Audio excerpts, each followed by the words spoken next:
The Russian efforts to encircle Pokrovsk is the absolute tip of the spear for the Russian military. But this operation doesn't look anything like any military operation we are used to seeing. Just what does it mean to be inside the Russian assault on Pokrovsk, and why is it even more bizarre and grim than anyone realized? I'm Paul, U.S. Army combat veteran. Hit subscribe, and let's get into it. Okay, the first video I want to take a look at was leaked inside one of the Russian units, the 218th Tank Regiment, military unit 282588, where, well, I'm going to let you guys just see, along with me, this footage filmed inside a command center in preparation for an assault. This is the commander addressing his troops. He says, if you don't listen to commands, if you don't conduct the assault, I swear to you on my mother's life, I swear on my children's lives, I will personally shoot you. But then what he says, I'll report everyone missing,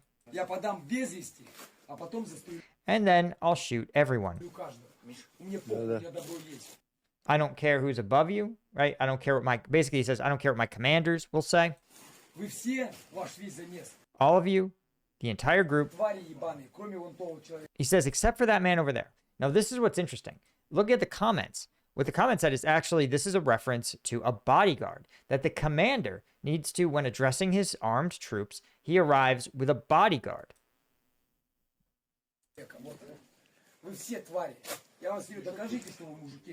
And then says, prove that you're real men by dying on a battlefield, right? The masculine urge to die in battle. But here's the thing.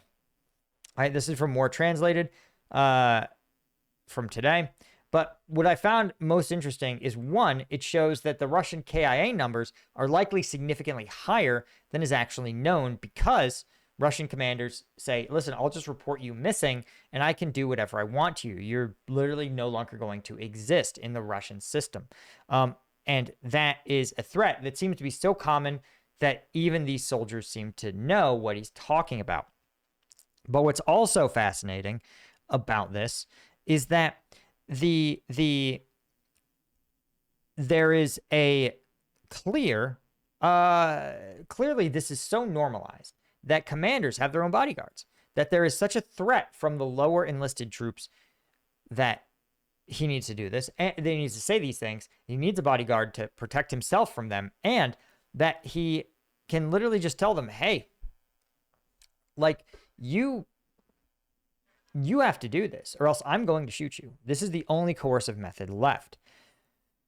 So, again, this is so different from a military operation in the United States. Now, I want to look at one other aspect of it. This is also footage from an assault within Pokrovsk, right? So take a look. So the reason you see there is very dense fog, meaning that drones generally cannot operate or navigate, making it, on a rare occasion, it's safe to have dense columns move around positions. But look at what we have. We have a bunch of motorbikes, more motorbikes. Looks like some kind of Russian traffic control type soldier. You can see here's a station wagon with just gear strapped to the top of it. Lots and lots of motorbikes. People walking. Oh, sorry, this is reporting near Kupiansk.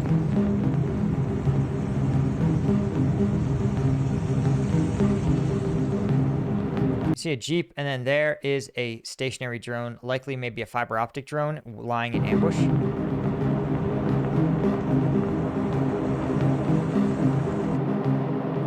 Okay, can't show that. But the takeaway I wanted to do with this is that, look at what constitutes an offensive in this environment. This is a war of attrition strategy, right? In a war of attrition, every single thing needs to be as attritable as possible, right? You don't want to use an expensive four-wheeled vehicle when a motorbike will do. You don't want to use a motorbike when walking will do. You don't want to use a soldier when a drone will do. You don't want to use a drone when a landmine will do. And you don't want to use a landmine when you can just leave it alone. All of these costs matter because in an attritional war, they happen at scale.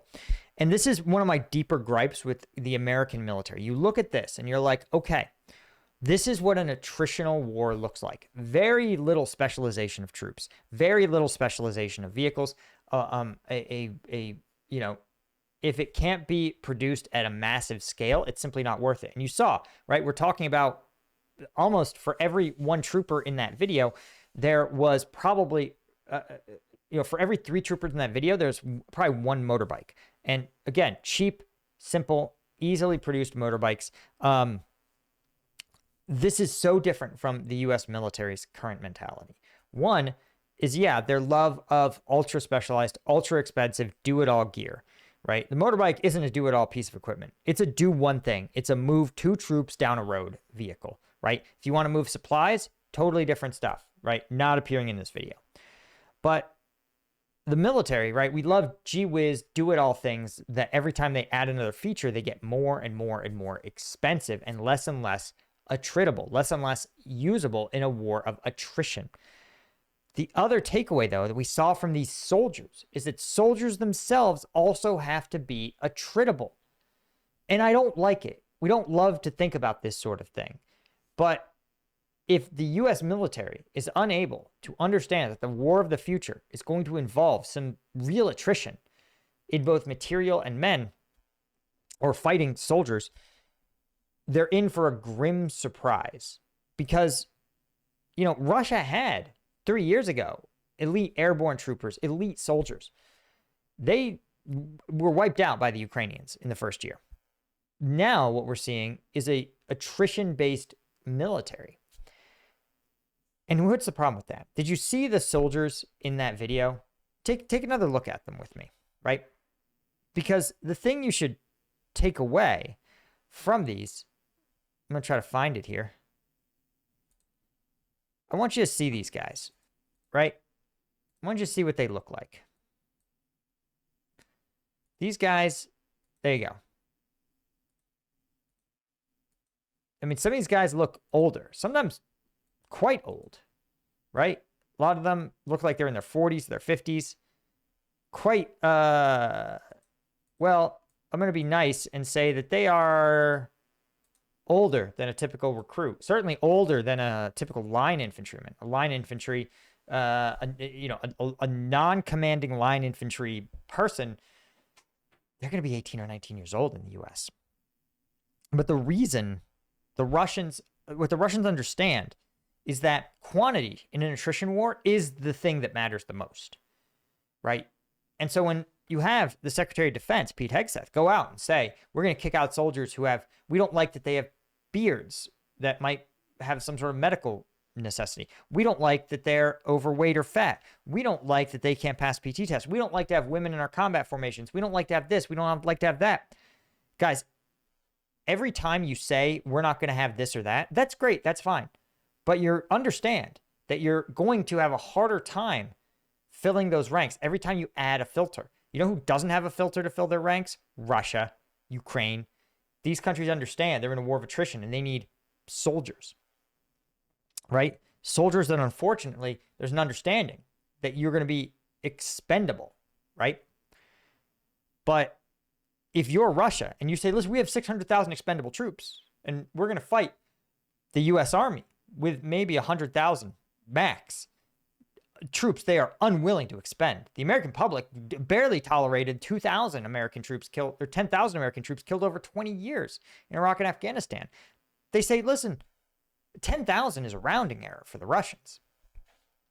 So this mentality of, well, again, take it to its logical conclusion. If it's Secretary of Defense, why not say every U.S. Army infantryman should be a Navy SEAL caliber D1 athlete? Well, okay, the U.S. Army infantry will be fewer than 1,000 people probably, which is a problem because even if you had the best 1,000-man unit, they would be powerless to stop that Russian assault that we just saw, because reportedly there are tens of thousands of Russian troops trying to encircle Pokrovsk, a 10 or 12-mile area.